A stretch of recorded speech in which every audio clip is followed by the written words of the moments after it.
আজকে আমার মনে হয় যে যেটা নিয়ে আমরা মূলত আমাদের বক্তব্যটা ছিল সেটা হচ্ছে মত প্রকাশের স্বাধীনতা যে কোনো মাধ্যমে সকলের আছে, কিন্তু মত প্রকাশের স্বাধীনতা একটা জিনিস, আর কোনো মানুষকে কিছু মানুষকে কোনো একটি বিশেষ ছবিকে সেই ছবির কলাকুশলী বা তার শিল্পীদের আলাদা করে তুলে নিয়ে তাদেরকে ব্যক্তিগতভাবে আক্রমণ করা, তাদের ব্যক্তিগত জীবন নিয়ে আক্রমণ করা, সেটা একটা আলাদা জিনিস। দুটোর মধ্যে একটা পার্থক্য আছে, একটা সরু হলেও একটা রেখা আছে কোথাও, সেই রেখাটা বারবার লঙ্ঘিত হতে দেখা হচ্ছে।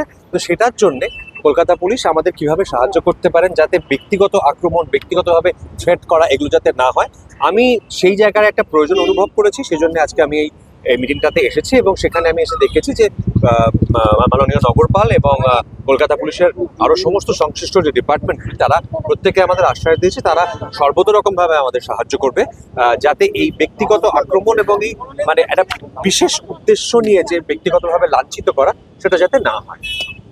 গতকাল আমার মুখ টিস্যু বলেনি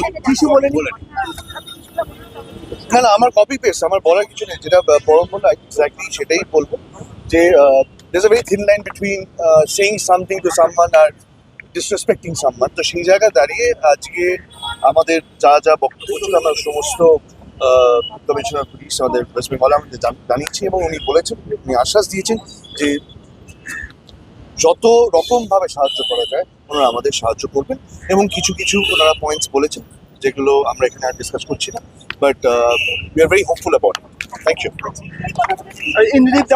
না না ঠিক আছে, না আমরা সেই সমস্যাগুলো নিয়ে এসেছিলাম যে সোশ্যাল মিডিয়ায় আমরা যারা মিডিয়ার সঙ্গে যুক্ত, যারা আমাদের পর্দাতে কাজ করি, তাদেরকে অপমান করাটা খুব ইজি হয়ে গেছে। যখন তখন অপমান করা হয় এবং তাদেরকে অপমান করার থেকে বিরত হন না, তাদের বাড়ির লোককেও টেনে আনা হয়, তাদের বন্ধু বান্ধবকেও টেনে আনা হয়।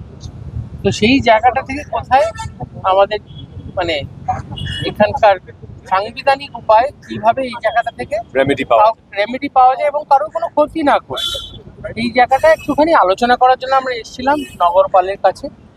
মহামান্য নগরপাল আমাদের এতটা সময় দিয়েছেন এবং পয়েন্ট নোট করে করে শুনেছেন এবং বলেছেন definitely see to it that এখানে সার্বভৌমত্ব যেন সবসময় বজায় রাখা হয় এবং সবার সম্মান যেন বজায় রাখার চেষ্টা করা হয়, সেইটুকুন আশ্বাস তিনি দিয়েছেন।